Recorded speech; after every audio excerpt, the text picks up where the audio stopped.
Right, ladies and gentlemen, welcome along to the Dog and Parrot for the pre-match with your Newcastle United and England legend Supermac. Put your hands together. Thank you.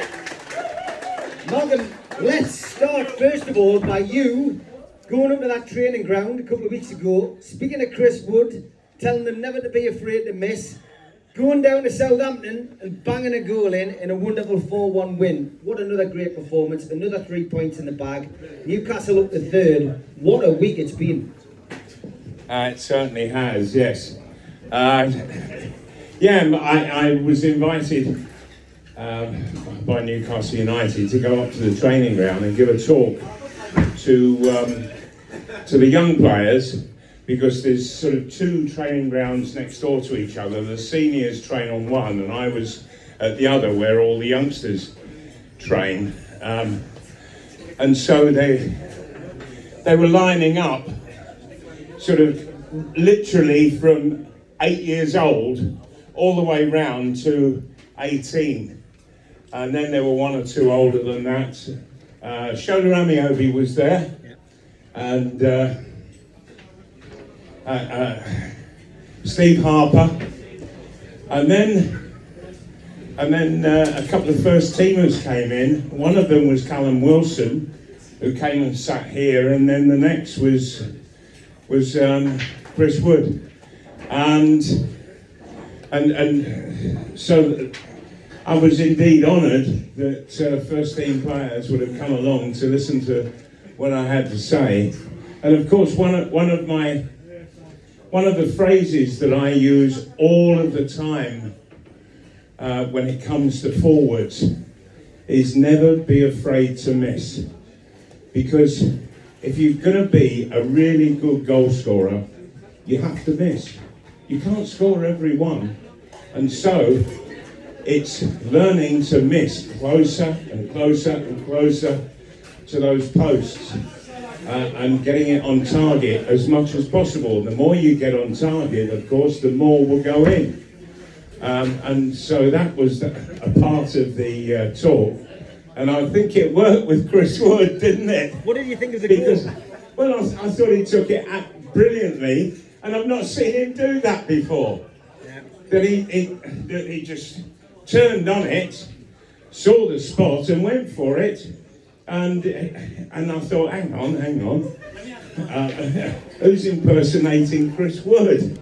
But no, well done on him for taking it in the fashion that he did, and he looked a goal scorer, and that's for the first time, because he, even with other goals that he scored previously, if any of you can remember them,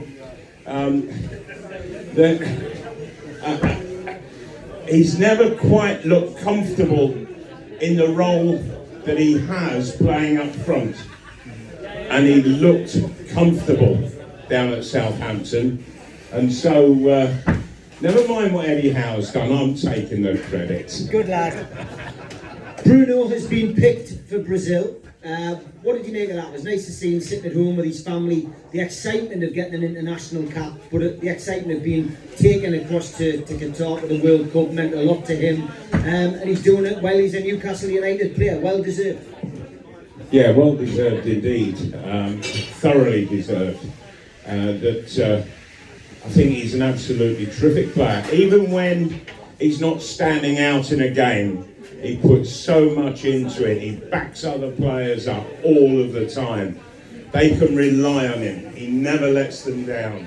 And of course, as it late on in the game against Southampton, the time that he did get forward and near to the penalty area, he let one rip, and boy, what a goal it was. And he's got that wonderful ability. Even though he's a deep-lying midfield player, he will get there. But it's everything else he does. You have a look at it, the control of the ball, his passing. He sees things early, and he's always looking to support. He supports everybody, and he is one of the major differences in this Newcastle United side at the moment. When Shelvey was playing that role, he would go and play between the centre halves at times. He would ignore the simple pass to his midfield players. He wanted to be king of that area. That's not the way to go about it, because you're actually looking to make other players look inferior. And I don't like that when I see it going on. So when I saw Shelvey come on as a substitute, he was prepared to take part with everybody. And I thought, he's learning a lesson. And the lesson is there, loud and clear from Bruno. Every minute of the game that he plays it in exactly the right way to play. It's all about the money, they keep saying. The reason Newcastle's in third place. But Malcolm, the last home game we stood here, we watched Newcastle again dish out another thrashing to a team at St James's Park. 6 of the players that started the game were under Steve Bruce. At the end of the game, 10 of the players on the pitch played for Steve Bruce. This isn't about the money, it's about Eddie Howe. Yeah, it's foolish to point the finger at Newcastle with regards to money. It really is. That Shah is totally unrecognisable from what he was with Steve Bruce here as the manager. And that can be said of a number of other players as well.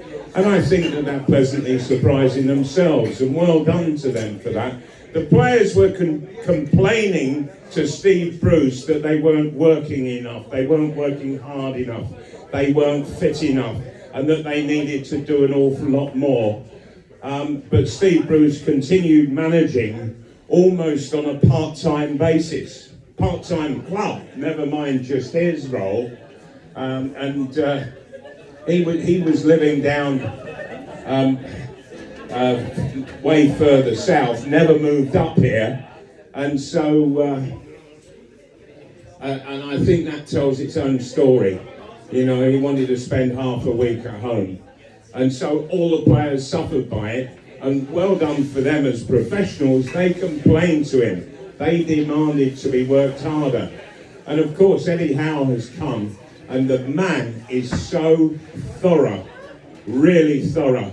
And you can see the Eddie Howe change in every single player that is there coming into the first team, be it to start a game, to come on as a sub. Everybody has improved dramatically. And it's great to see, it really is. And it cannot be down to money at all. Okay, so Newcastle, last January and this summer, they've spent a few quid, but nothing extraordinary. And as you rightly said, Steve, that a lot of these players who are playing so well and deservedly getting into the now in the top 3, you know, that they have really improved themselves, and it's not down to money nor signings. Carabao Cup tonight. It seems an age since we went to Tranmere and won and got into the next round, something we're not used to in this competition. Crystal Palace at home. We've already played them, Mal. It's going to be a tough game, we know that. But Eddie Howe in his press conference this week said that he wants to win a trophy for Newcastle United. And after the 14 years that we've had under Ashley and the lack of interest in cup competitions, that really is music to the fans' ears, isn't it? Yes, it is. And it would be great for Newcastle United finally to win a trophy. I think that when it was pointed out to Eddie Howe and to all the players how long ago it was that Newcastle last won a serious trophy, I think they were quite shocked.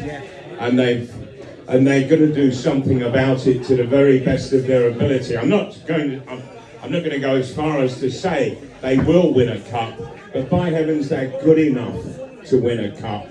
And with the spirit that there is at the moment, I don't see any reason why they can't at least get to the final, and then let's see what kind of a show they put on. But it's always good to win a trophy. It opens the European door for a starter, and then you see where you can get to in the league.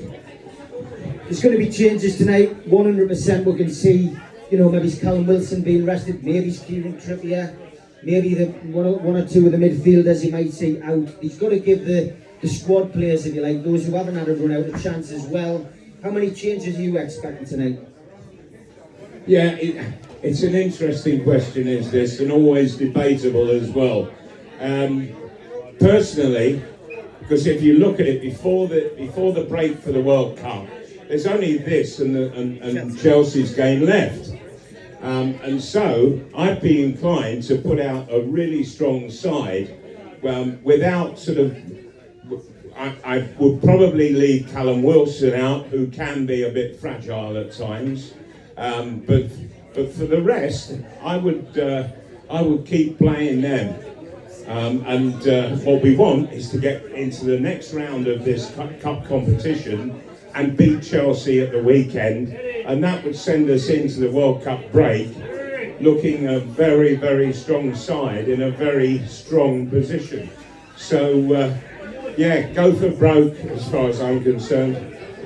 So you heard that, folks. Everyone who comes in here on a regular basis, that was Malcolm saying that Callum Wilson needs to be dropped for Chris Wood. It's coming round to my way of thinking. Joking aside, prediction for tonight, please, Mally. Bear in mind as well, it doesn't go to extra time tonight, folks. If it's level after normal time, it goes straight to penalties. Yeah. The way that Newcastle are playing, despite Crystal Palace getting an away win last Saturday, they came back from a goal down. I'm still going to take Newcastle. I think they're just too strong at the moment. The back four are playing out of their skin. They are so well organised. You know, when you think that Southampton, they on their own patch were reduced to 2 shots, one that went in and one that didn't. And before that, the game before that, Aston Villa never had a shot at goal. Not one shot on target at all. And that's been true of a number of games. This back line is really, really playing so well, looking so strong. Very difficult to create a chance against. And so that will work in the favour of the side tonight. I'm gonna go for a 2-0 win, and I'm expecting that Wood up front is going to continue in his confident fashion. I love it. Put your hands together, Supermac. Be back at 10:15. All right. See you after the game. All right. See you later.